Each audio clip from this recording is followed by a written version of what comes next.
Hello guys, welcome to this video. इस वीडियो के अंदर हम लोग बात करेंगे इन्फ्लुएंसर मार्केटिंग की।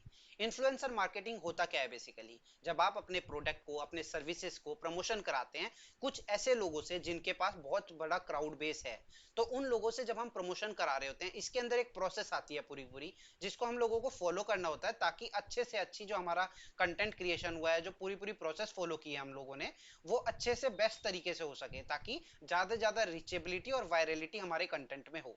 तो अब बात करते हैं, इसके लिए हमें कुछ स्टेप्स को फॉलो करना पड़ेगा। सबसे पहली चीज है कि हमें अपने प्रोडक्ट और सर्विसेज के बारे में समझना पड़ेगा कि हमारा जो प्रोडक्ट है वो किस तरीके का है, किन के लिए बनाया है, और हम किस तरीके की ऑडियंस हमारे उस प्रोडक्ट के लिए चाहते हैं। ठीक है।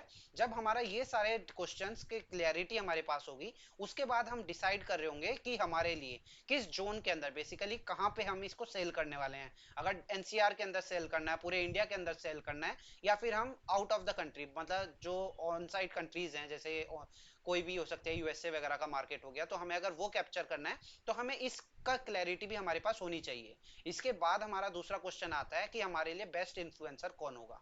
अब उस इन्फ्लुएंसर्स भी कई तरीके के होते हैं। कुछ इन्फ्लुएंसर होंगे जिनके पास बहुत कम क्राउड बेस होगा, बेसिकली कम फॉलोअर्स होंगे। कुछ होते हैं मीडियम स्केल इन्फ्लुएंसर जिनके 1-2 लाख फॉलोअर्स होंगे।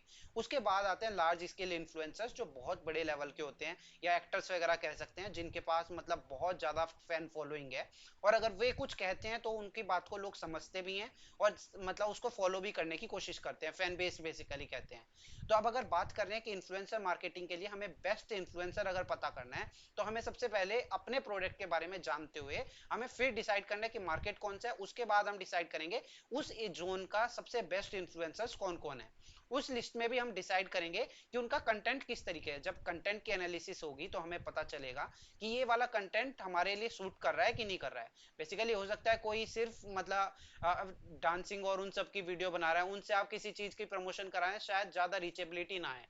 लेकिन अगर कोई कॉमेडी वीडियोस बना रहा है जिसकी रीचेबिलिटी बहुत ज्यादा है, वायरलिटी है कंटेंट के अंदर, तो उन लोगों से अगर आप अपने प्रोडक्ट को प्रमोट करा रहे हैं और उनकी जो ऑडियंस है वो अगर यूथ है, या जिस तरीके से आपकी प्रोडक्ट की जो आपके प्रोडक्ट के फीचर्स हैं उनसे मैच कर रहे हैं अगर क्वालिटी के साथ, तब हम कहेंगे कि बेस्ट इन्फ्लुएंसर मैच हुआ है। ठीक है। और जब बेस्ट इन्फ्लुएंसर मैच होगा तो हम लोग डिसाइड कर रहे होंगे कि इन इन्फ्लुएंसर का जो आस्क है और बेसिकली हमारा जो बजट है वो मैच करना चाहिए। तो यहाँ पे जो रोल आता है वो आता है एक इन्फ्लुएंसर मार्केटिंग कंपनीज का, जो इन लोगों को पहले से ऑन बोर्ड रखते हैं अपने पास, कि इन लोगों के पास एक मिनिमम बजट पे लोग सेट करके रखते हैं, कि डीलिंग रखते हैं कि इतने में हो जाएगा।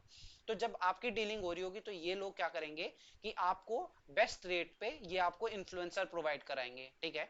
जब आपका इन्फ्लुएंसर प्रोवाइड करा रहे होंगे तो आप इन लोगों के साथ डील करेंगे, हो सकता है इनका कमीशन भी हो बीच में, क्योंकि ये लोग उनका पूरा पूरा चैनल और सारी सारी जो उनके सोशल मीडिया प्लेटफॉर्म्स होते हैं उनको मैनेज कर रहे होते हैं। Basically social media manager companies होती हैं, मैनेजमेंट कंपनीज होती हैं, जिनके अंदर ये सारी चीजें चल रही होती हैं। अब बात करते हैं, जब आपने बेस्ट इन्फ्लुएंसर को टारगेट कर ही लिया है, तो इसके बाद जो प्रोसेस आएगी वो आएगी कंटेंट क्रिएशन की। क्योंकि कंटेंट भी अगर आपने ऐसे ही कुछ भी सिर्फ उनसे बोल दिया कि आप सिर्फ प्रोडक्ट के बारे में बोल दो, तो ऐसे नहीं चलेगा। आपको बेस्ट तरीके से ये बताना पड़ेगा कि उनको आपका प्रोडक्ट क्यों खरीदना है। क्योंकि एक नए यूजर को सबसे ज्यादा इंपॉर्टेंट चीज ये है कि वो अपना पुराने प्रोडक्ट को, जिसको वो यूज कर रहा था काफी टाइम से, उसको छोड़ के आपका प्रोडक्ट क्यों ले। तो आपको बताना पड़ेगा आपका प्रोडक्ट बेस्ट क्यों है। उसके साथ ही साथ आपको थोड़ा सा इमोशनल टच, बेसिकली वायरलिटी देनी पड़ेगी, कि ज्यादा से ज्यादा लोग उसको समझें और आपके प्रोडक्ट के फीचर्स को समझते हुए लेने की कोशिश करें, एटलीस्ट ट्राई करने की कोशिश करें। वो सेकंड टाइम जब लेंगे वो साइकिल तब होगी कि आपका प्रोडक्ट की जो सर्विस है, जो क्वालिटी है, वो अच्छी हो। अब ये सेकंड चीज है, बिल्कुल सेकेंडरी चीज हो गई, लेकिन प्राइमरी चीज की जो हम बात कर रहे हैं उसके अंदर ये है कि जो हमारा प्रोडक्ट है वो जो हमारी जो सारा सारा जो पैटर्न चल रहा है, जो कंटेंट क्रिएशन हो रही है, उसके अंदर हमारा मैच करना चाहिए। तो कंटेंट क्रिएशन के अंदर क्या होगा कि हम एक story telling, basically content writer से एक स्टोरी लिखवाएंगे, जिसके अंदर वो एक बेस्ट फॉर्म के अंदर थोड़ा इमोशनल टच के साथ हमारा कंटेंट लिख के देगा। उस कंटेंट को हम वीडियो के रूप में या किसी तरीके के कंटेंट के रूप में उसको कन्वर्ट करवाएंगे उन इन्फ्लुएंसर से। जब वो इन्फ्लुएंसर उस कंटेंट को क्रिएट करेंगे, उसके बाद सिर्फ यहाँ पे काम खत्म नहीं हो जाता कि पोस्ट कर दिया कहानी खत्म हो गई।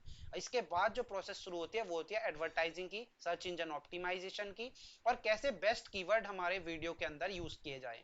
तो बेस्ट कीवर्ड बेसिकली होता है, तीन तरीके के कीवर्ड होते हैं। लॉन्ग टेल कीवर्ड, जिसके अंदर हम पूरा पूरा की लोग अगर कह रहे हैं कि बेस्ट होलोग्राम इन दिल्ली, तो पूरा पूरा जो कीवर्ड आ रहा है इसको कहेंगे लॉन्ग टेल कीवर्ड। अब मीडियम टेल कीवर्ड होता है जब छोटे कीवर्ड्स हम यूज करते हैं। फिर बिल्कुल शॉर्ट कीवर्ड्स आ जाते हैं, जैसे जावा, जैसे कोई भी अदर अदर कोई भी शब्द हो सकता है, लेट्स से हैशटैग कॉस्मेटिक्स। तो ये शॉर्ट टेल कीवर्ड्स हो गए। अब इन कीवर्ड्स को हम यूज करके अपनी वीडियो के अंदर मैनेज करेंगे कि ज्यादा ज्यादा ऑडियंस के पास हमारी जो वीडियो है वो रीचेबिलिटी इंक्रीज हो। इसके बाद जब प्रोसेस शुरू होगी कि हमारे कंटेंट को हमें प्रमोट भी करना पड़ेगा। प्रमोशन कैसे होगा कि ज्यादा से ज्यादा लोगों से हम वायरल कराएं, उसको उसको प्रमोट कराएं, उस वीडियो पे ज्यादा से ज्यादा लाइक आए, ठीक है, रीचेबिलिटी इंक्रीज हो। इसके लिए हम लोगों को थोड़ा सा एड प्रमोशन भी करना पड़ेगा। एड प्रमोशन बेसिकली क्या होगा कि हम जो सोशल मीडिया प्लेटफॉर्म्स है उन पे जाके वहां पे प्रमोशन के टूल्स होते हैं उनको यूज करते हुए, गूगल एडवर्ड्स को यूज करते हुए हम अपने जो वीडियो है, कंटेंट है जो हमने बनवाया है इन्फ्लुएंसर से, उसको हम प्रमोट करेंगे अपने प्लेटफॉर्म पे भी और दूसरों के प्लेटफॉर्म पे भी, और दूसरों के चैनल से भी अपने चैनल से भी उसको प्रमोशन जब हो रहा होगा तभी कहेंगे कि बेस्ट इन्फ्लुएंसर मार्केटिंग हमने की है। और यहाँ के बाद भी सिर्फ यहीं तक शुरू नहीं होता। इसके बाद क्या होगा कि जो लोग कमेंट्स कर रहे होंगे पोस्ट पर, हम बेस्ट तरीके से उनका रिप्लाई करें। कुछ लोगों के क्वेश्चंस आएंगे, उन बेसिकली फीडबैक पे हम वर्क करें, जो लोग कह रहे हैं उसकी एनालिसिस करें।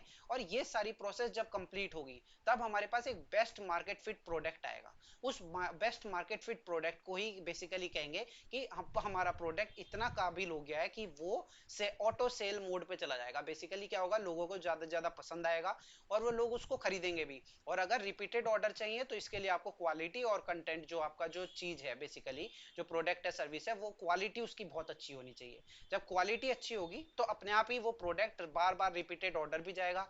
और फिर अदर तरीके के रेफरल फॉर्म से भी वो उसकी सेलिंग होगी, जैसे माउथ टू माउथ सेलिंग। इसके अंदर क्या होता है कि माउथ टू माउथ सेलिंग होगा कि जब आपके प्रोडक्ट के बारे में लोग खुद डिस्कस करने लगे आपस में, इतना ज्यादा कंटेंट के बारे में लोग समझें और उस प्रोडक्ट के बारे में समझने के बाद डिस्कशन हो। जब पब्लिक ही डिस्कस कर रही होगी तो ज्यादा से ज्यादा लोग उसके बारे में डिस्कस करेंगे, शेयर करेंगे आपस में, और फिर उस प्रोडक्ट को ट्राई करने की कोशिश करेंगे। ऐसे करके उसकी रीचेबिलिटी इंक्रीज हो इतनी ज्यादा हो जाती है कि हर कोई उसको खरीद रहा होता है, ट्राई कर रहा होता है। तो इसी को बोलते हैं कि बेस्ट इन्फ्लुएंसर मार्केटिंग टैक्टिक्स। अगर आपको भी इसके बारे में और कुछ जानना है तो आप हमसे संपर्क कर सकते हैं। धन्यवाद।